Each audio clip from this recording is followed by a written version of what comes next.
Le thème de ce soir va dans la suite des dons spirituels. Nous le savons tous, il y a beaucoup de dons spirituels. Le don de miracle, le don de science, le don de vision, le don de prophétie. Et chaque membre du corps du Christ a un don spirituel. Mais ce don peut être affirmé ou il peut être caché, il peut être latent, mais tout le monde a un don. Et Dieu nous donne ces dons selon son amour, selon sa volonté.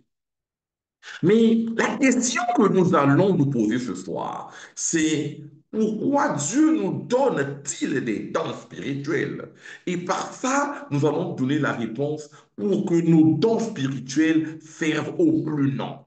Pourquoi Dieu nous donne des dons spirituels? Et nous allons voir que depuis la Genèse jusqu'à l'Apocalypse, Dieu a parlé des dons, Dieu a mis les dons. Je peux parler de Salomon qui avait un don de sagesse. Il avait dit à Dieu, donne-moi la sagesse. Et Dieu lui avait donné la sagesse. Oh, nous pouvons parler de l'apôtre Jean, le visionnaire, celui-là même qui nous a écrit l'Apocalypse. Quelle vision de Ézéchiel qui ont eu des dons. Ézéchiel qui a eu un don très prononcé de Ésaïe, qui des siècles avant a parlé de Jésus-Christ, comme si Jésus-Christ était dans ce monde.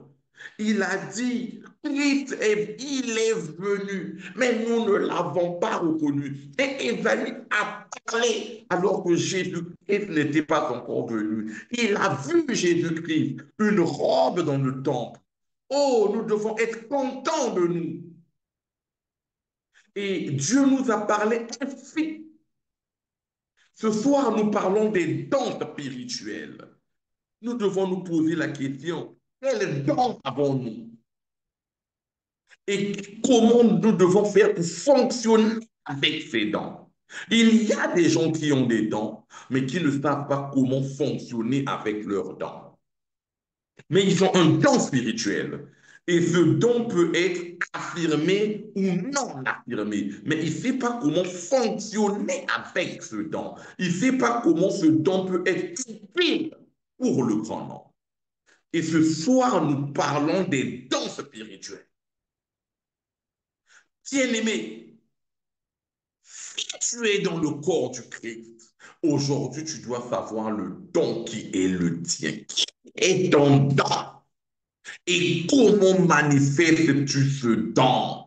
Il y a des dons et nous passons notre temps à mépriser les dons des autres.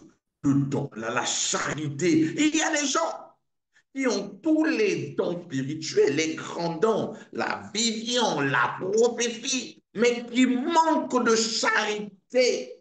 Oh, bien-aimé, que Dieu puisse nous visiter, qui nous emmène en profondeur, qui nous parle des dons spirituels. Bien-aimé, il y a aussi des gens qui ont des dons, mais qui ont caché ces dons, qui ne les utilisent pas ou qui utilisent ces dons d'une manière différente à la manière que Christ voudrait que ces dons soient utilisés. Bien-aimé, quel est ton don? Comment l'utilises-tu? Et est-ce que ton don est utile? Oh, bien-aimé, le don de Moïse, les dons que Dieu avait mis à Moïse ont permis la libération de tout un peuple. Oh, bien-aimé, te laisses-tu guider dans tes dons? Il y a des gens qui ont des rébellions par rapport à leur propre don. J'ai un don, je dis, pourquoi l'utiliser? Pourquoi vais-je utiliser ce don? Que gagnerais-je-t-il? Oh, bien-aimé, la question ne doit pas se poser ainsi. En tant que serviteur et servant de Dieu, nous devons être au service du but ultime de gagner les âmes. Et nous gagnerons ces âmes par le moyen aussi de nos dons spirituels, pour montrer que nous sommes dans l'extraordinaire. Oh, bien-aimé, je parlais la semaine passée à un frère qui est déboussolé spirituellement, qui est dans des sociétés secrètes. Il me parlait, mais vous les chrétiens, est-ce que vous avez des dons? Nous ne les voyons pas, parce que cela veut dire que les dons du chrétien sont maîtrisés. Parce que nous ne mettons pas nos dons en valeur. Oh, bien-aimé, était alors Jonas, son don de songe, et qu'il a parlé à Pharaon des 7 années de la grâce maigre et des grâces de la vache grasse des 7 années, qu'il y aurait d'abord 7 années de vache grasse et 7 années de vache maigre. Or, bien aimé, ce n'est pas le corps et le sang de Joseph qui ont révélé à Joseph ces choses, mais c'est les dons que tout a béni. Et nous devons nous poser les questions nous-mêmes. Est-ce que nos dons sont importants? Comment utilisons-nous nos dons? Nous avons aujourd'hui privatisé nos dons. Nous avons privatisé nos dons. Nous les monnayons avec de l'argent. Bien-aimés, nous ne critiquons pas, mais il y a des églises. Tant qu'il n'y a pas de fortes sommes d'argent, on ne peut pas prophétiser sur la vie de quelqu'un. On ne peut pas donner une vision, un songe sur quelqu'un, alors que nous recevons gratuitement. Bien-aimés, aujourd'hui, nous nous amusons à dire que le séculier fait que nous n'ayons pas beaucoup de temps pour aimer Dieu, pour valoriser les dons que Dieu a mis en nous.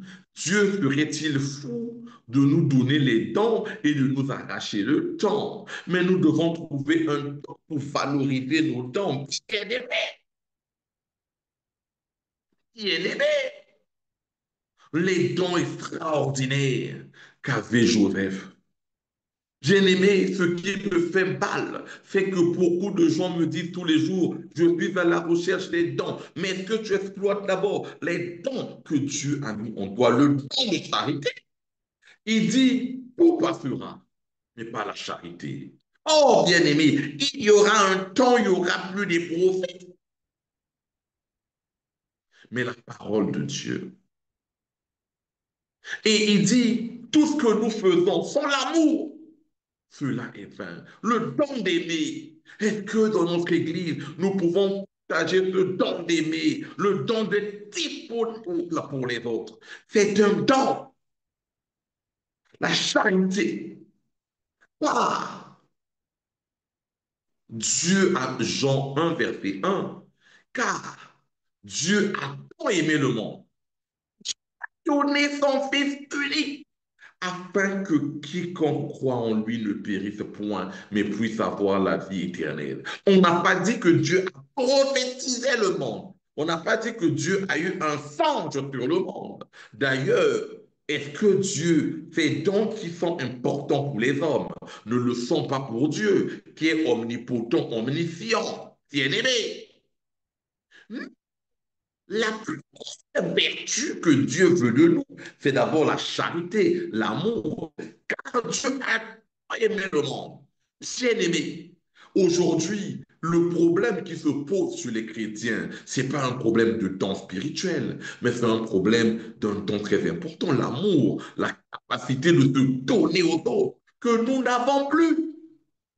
Et si nous pouvons même aller pour ceux qui manient bien la langue française, un don qui serait le diminutif de donner, se donner. Mais celui qui peut se donner, c'est celui qui a de l'amour, qui est épris d'amour pour les autres. Pour les autres. Bien-aimés, nous devons aimer, nous devons façonner, nous devons être au service du Dieu vivant par le biais de l'amour. Oh, bien-aimé, je parle ce soir à un frère qui néglige ses dons, à une sœur qui néglige ses dons. Et je nous rappelle que nous avons des dons, tous. Dieu ne peut pas créer un être humain et le priver de dons. Mais nous sommes dans la raison des dons. Il dit que les prophéties cesseront. Le don prophétique est là pour un temps. Le don de Vivian est là pour un temps, mais l'amour, nous devons aimer en permanence. Pourquoi négligeons-nous d'autres dons? La charité. Oh, bien-aimé, sans charité, le pasteur père serait dans le confort douillet de son appartement. Il n'allait pas parcourir le monde. C'est la charité, l'amour, la capacité de donner ce que Dieu même nous a donné. Il y a des gens qui disent, comment je vais donner? Oui, tu vas donner parce que Dieu t'a donné, tu as reçu. Et si tu n'as pas reçu, il y a un problème. Tu ne peux pas vivre sans recevoir. Dans le livre de Corinthiens, 1 Corinthiens 12, des versets 4 à 6, il y a autant de versets bibliques qui nous parlent des dons, la charité. Aujourd'hui, je parle de ces dons avec que beaucoup de gens négligent. Bien-aimé, pourquoi attends-tu à prophétiser? Bien-aimé, le don de parler en langue. Bien-aimé, le don de parler en langue. Celui qui parle en langue s'édifie lui-même. Ah, mais il n'y a pas toujours l'impact vis-à-vis du plus grand nombre. Parce que ce don fait un regard, fait un entretien privé avec Dieu à la Pentecôte. Lorsque la foule était rassemblée, chacun écoutait les apôtres parler dans son idiome, dans sa langue maternelle. Et c'est là l'effusion du don, du parler en langue. Bien-aimé, le plus important, c'est pas que de répéter, mais il faut que ces choses puissent avoir de l'impact dans nos propres vies, dans la vie des gens qui nous entourent. Qu'avons-nous fait des danses spirituelles? Les dons sont similaires aux talents. Nous connaissons tous ce passage où le maître avait donné des talents, à qui 5 talents, à qui 1 talent, 2 talents, et il y a quelqu'un qu'on avait donné le talent, il avait caché, et il a remis ce talent à Dieu. Non, tu as un don, et que tu dis que par raison de pureté, tu ne vas pas utiliser ton don pour que Dieu reste ton don est pur. C'est pas ce que Dieu veut. Dieu veut que nous puissions exploiter nos dons, mais au passage de l'amour, la charité. Oh, bien-aimé, existerait-il une église? Existerait-il un corps de Christ sans la charité? Bien-aimé, si tu n'as pas encore eu le don de charité, tu as un problème. Bien-aimé, nous nous trouvons mille et une raisons, mais nous ne cherchons pas les bonnes résolutions. Le don de parler en langue, le parler en langue est important, mais l'amour, les gens se rappelleront-ils de nous parce qu'une fois nous les avons parlé en langue? Ou ils se rappelleront de nous parce que lorsqu'ils étaient nus, nous les avons habillés? Que lorsqu'il leur a manqué un toit, nous leur avons donné. Lorsqu'ils sont venus frapper, nous avons ouvert. Lorsqu'ils ont demandé, nous avons donné de nous-mêmes. Il y a des moments, les gens disent, je n'ai pas d'argent, je n'ai pas de bien, je n'ai rien à donner. Oui, si tu n'as pas d'argent, c'est un problème. Si tu n'as pas de biens matériels, c'est un problème. Mais ce n'est pas un souci. Parce que la plus grande chose que tu dois donner, c'est ton amour vis-à-vis des autres. C'est plus important. C'est tout ce que Dieu attend de nous. Oh, bien-aimé, celui qui aura donné de son temps et de son amour est plus valeureux devant Dieu que celui qui donne toujours de l'argent. Je ne dis qu'il ne faut pas donner, mais lorsque vous avez un vous n'avez plus rien à donner.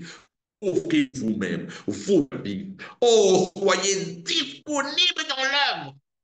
Bien-aimés, il y a des églises avec lesquelles nous ne partageons pas les mêmes conceptions de Christ, les témoins de Jéhovah. Mais quel dévouement ces personnes ont de frapper aux portes des gens, de les parler.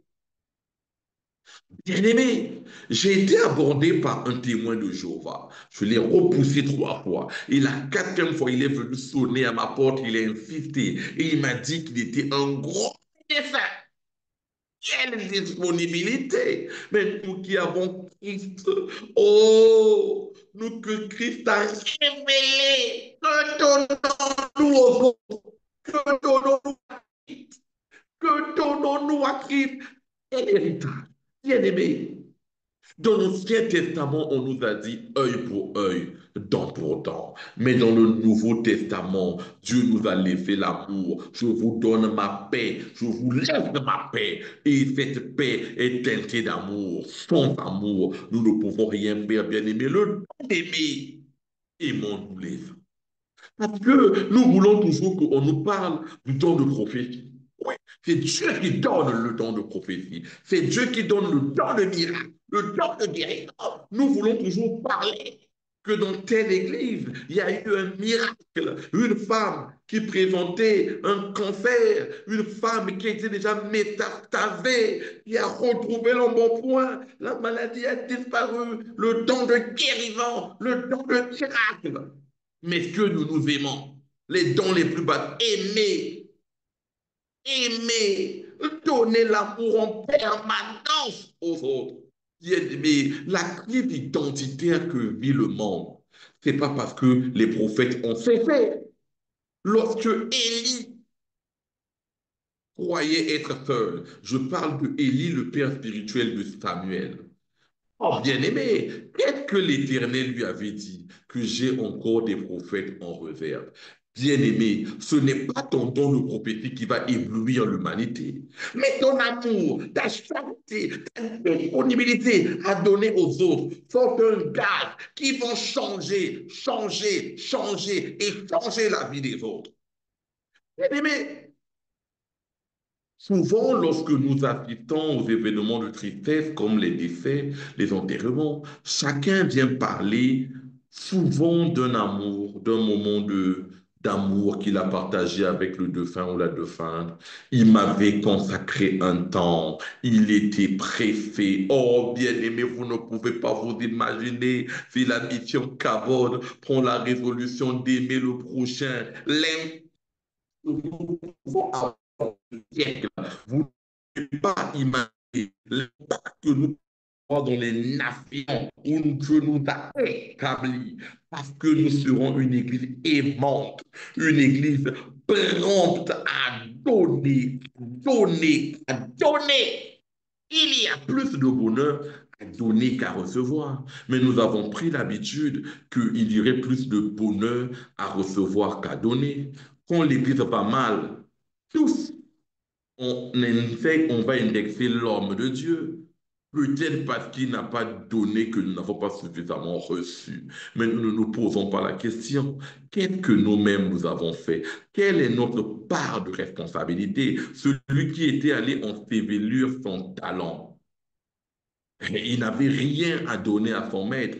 Oh, bien-aimé, si nous prions dans l'amour, si nous exerçons ce don, des dons simples tels que l'amour, oh, la charité, bien-aimé, nous ne vivons pas dans la charité. Nous n'aimons pas, nous aimons moins. Bien-aimé, il y a un pouvoir que Dieu nous a donné, c'est le pouvoir d'aimer. Oh, bien-aimé, nos adversaires nous attendent dans la violence. Mais Dieu nous veut dans l'amour, Dieu nous veut dans la compassion, Dieu nous veut dans les grandes choses, Dieu veut que nous puissions aimer. Évalue les dons spirituels que tu as. Je parle à une sœur qui est connectée et tu as un problème. Ce problème fait qu'à chaque fois que tu veux aider quelqu'un dans la rue, que tu veux parler à quelqu'un, tu te sens gêné, tu as comme une gêne qui habite en toi. Cette gêne n'est pas de l'Éternel. Va vis-à-vis des autres. Oh, bien-aimé, qu'on nous reproche tout et qu'on ne reproche pas aux enfants de la mission Cabot, leur incapacité d'aimer, de partager de son temps. Nous devons être des modèle pour cette génération, mais par le biais de l'amour, de la charité, de la disponibilité. Oh, bien-aimé, si nous cultivons ce don, Dieu va nous ouvrir tous les autres dons. Un prophète qui n'aime pas les autres pourra-t-il prophétiser des bonnes choses qui vont contribuer à la vie ou au succès des autres?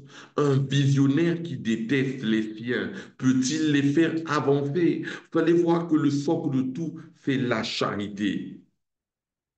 La charité, encore la charité. Bien-aimés, nous devons tout donner à Christ. Parce que Christ nous a tout donné. Bien-aimé, à la montagne, il s'est sacrifié pour nous. C'était un grand geste d'amour. Bien-aimé, aimer les autres est un moyen de faire reculer tous les projets du diable. Je dois donner sans compter. Je dois donner pas parce que c'est X, pas parce que c'est Y, tout simplement parce que c'est la créature de Dieu. Oh, bien-aimé, les gens de ce monde donnent, surtout en Afrique, des récompenses. Je vois les annonces publicitaires. Je vais offrir un lot de 1 500 euros, un lot de 100 euros à toute personne qui va retrouver ma pièce d'identité, mon passeport, mon sac. Mais nous, que donnons-nous à Dieu qui nous a retrouvés, qui nous a localisés au moment où nous étions dans des maisons de tolérance, où nous étions chez des féticheurs, chez des guérisseurs, où nous étions en train de consacrer, nous étions assujettis à une vie voulue par Satan et imposée par Satan. Mais il nous a pris là-bas. À lui que pouvons-nous nous donner, si ce n'est bien-aimé, bien-aimé l'amour, bien-aimé ton don de prophétie ne surprendra jamais Dieu parce qu'on ne prophétise qu'en partie et on prophétise ce qui vient de Dieu. Ton don de songe ne pourra pas, bien aimé, surprendre Dieu car à Joseph il avait donné ce don. Bien aimé, ton don de prophétie ne peut pas surprendre Élie le prophète qui bloqua le ciel pendant 3 ans et 6 mois. Ton don de guérison ne peut pas surprendre Pierre bien-aimé, qui permit à Tabitha morte de se réveiller. Ton don de prophétie ne peut pas surprendre Jésus lui-même qui a ressuscité là-bas, mais en fait amplifierait ton amour. Dieu aime beaucoup les cœurs brisés et contrits. Dieu aime les cœurs d'amour. Bien-aimé, le message de ce soir concernant les dons fait qu'il y a des dons qui viennent de Dieu, mais il y a des dons que Dieu a déjà implantés en nous. Je ne crois pas que, comme dit la science, que l'homme n'est ni bon ni mauvais. Je crois que l'homme est bon. La bonté que nous avons, nous devons la partager. Le bon sens, la preuve que nous naissons bons ou des bonnes personnes, c'est que lorsque nous avons fait du mal aux autres, nous avons mal intérieurement, même secrètement. Cela veut dire que l'homme est bon. Les serviteurs de Dieu, les servantes de Dieu que nous sommes, nous devons nous abandonner. Oh, bien-aimés, deux fois, c'est des questions essentielles. Prenons le temps de demander aux autres, est-ce que vous avez mangé? Est-ce que vous avez des petites choses qui peuvent changer le quotidien? Je veux que nos dons impactent physiquement et impactent physiquement la société. Que la mission qu'aborde devienne donc ce haut lieu de partage et de diffusion de Christ mais par le moyen de l'amour et de la bonté. Quiconque ira prêcher quelqu'un par amour et aura touché son cœur, aura touché une nation. Quiconque pourra donner des abondances à quelqu'un sans toucher son cœur n'aura rien fait. Oh bien-aimé, là où est ton argent, c'est là où est ton cœur. Les hommes de ce monde le disent. Mais ce soir, on dit, là où il y a l'amour, tous les dents vont fleurir. Le don de miracle. Est-ce qu'un haineux, fût-il la plus grande personne portant des dons de miracle, peut-il soigner une autre personne haineuse? Je ne crois pas. Est-ce qu'un prophète haineux peut encore prophétiser quelqu'un de plus haineux que lui? Je ne crois pas.